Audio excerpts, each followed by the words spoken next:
Thabani, a man of his word, decided to take Movember to heart and make a mission to visit Dr. Elna from My Sexual Health. Hello Thabani. Hello. Welcome to My Sexual Health. So what brings you here today? So we started talking about male sexual health and I did my homework, so Cool. got questions for the doc. What will you recommend? Do you need to go every 2 months? When you feel something that's off, definitely you need to go. When you've had a particularly high risk incident, definitely you need to go. But I think annually is a very good idea. At least once a year? Yes. Because can't touch your goodies. Yeah. You see, you should be touching your goodies at least once a month. You should be checking for lumps in your testes.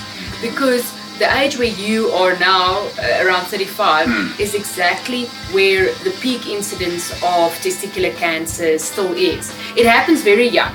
The older you get, the lower your chances of getting testicular cancer is. When you're older, then prostate cancer becomes a problem. The best way to find out when you have a lump in your testes is to check it yourself. But then also it's good to independently let the doctor just have a feel there, because a lot of other things also need to happen annually. All of us should be getting an HIV test every year. And then also we need to check your urine, just make sure that there is no protein in there, any signs of kidney disease, any infection.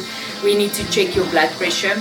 Can a man break his penis? Yes. He can, and the most common position to do it in is reverse cowgirl. You call it a penis fracture. There's very rigid kind of sheath around the penis. If you are having rough sex, then you can physically snap that sheath. Yes, it snaps, and usually the guys will tell you they've heard a snap. Like and that. Then followed by a girly scream. You need to go to the emergency room if that happens. Whenever you get an erection that's longer than 4 hours, you need to go to the emergency room. So is there a normal size? Yes. So it says here that the erect size of 13.12 centimeters is what's normal. Yes. Okay. So next time you have an erection, you can go and measure it. I can use this and like... You can, yes, exactly. Yes. I'm average.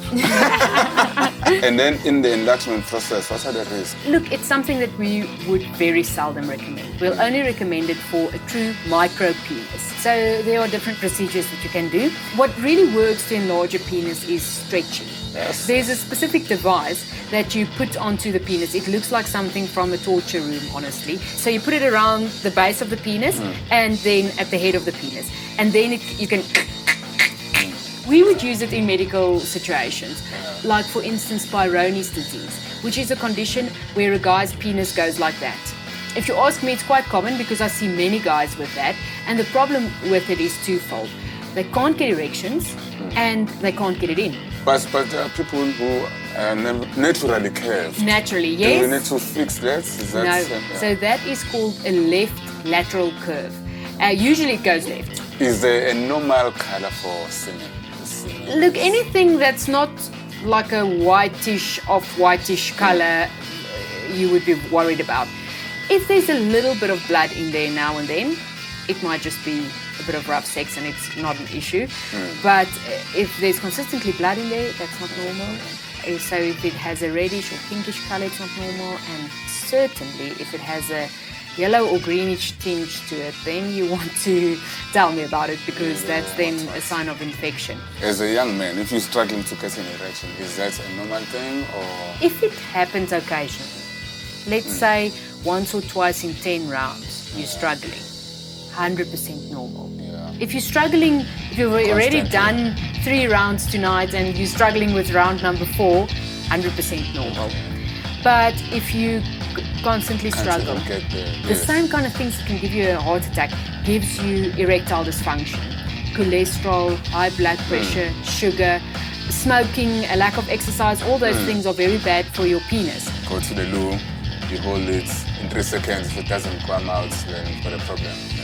Look, you should be able to control it. So that might be because of spasm in your pelvic floor, and that can cause premature ejaculation in men, and it can cause erectile dysfunction, it can cause chronic pain, and it can cause these urinary symptoms. We use physiotherapy for that.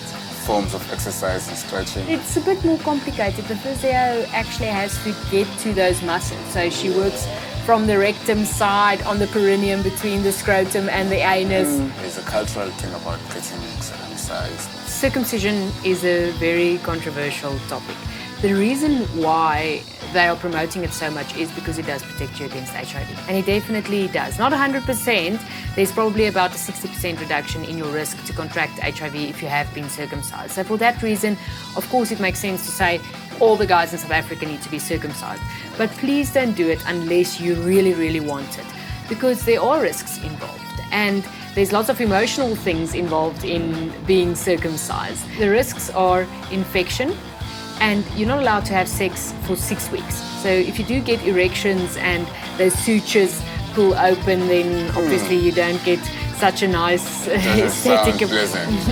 No.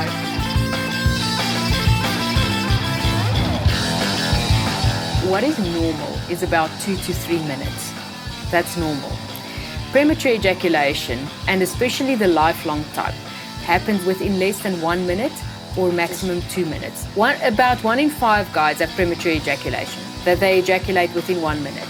And 1 in 5 of those guys will ejaculate even before they go inside the vagina. And if it's been there your whole life, it's a genetic problem that we treat very easily with medicine. Only about 1 in 8 guys can naturally last 10 minutes. And remember, you can still pleasure your partner even if you don't have a penis, never mind an erection. Learning about the Dick Doctor. Check. Visiting the Dick Doctor. Double check. Discovering important dick facts. Triple check. Well done, Thabani. You're a champion. We had an interview with Dr. Elna. It was very enlightening. The physical exam was very gentle, I say. I think my health is good, so that's why it was comfortable. Yeah. Definitely would recommend people to come through and speak to a professional about their sexual health, because it will avoid doing a lot of wrong things.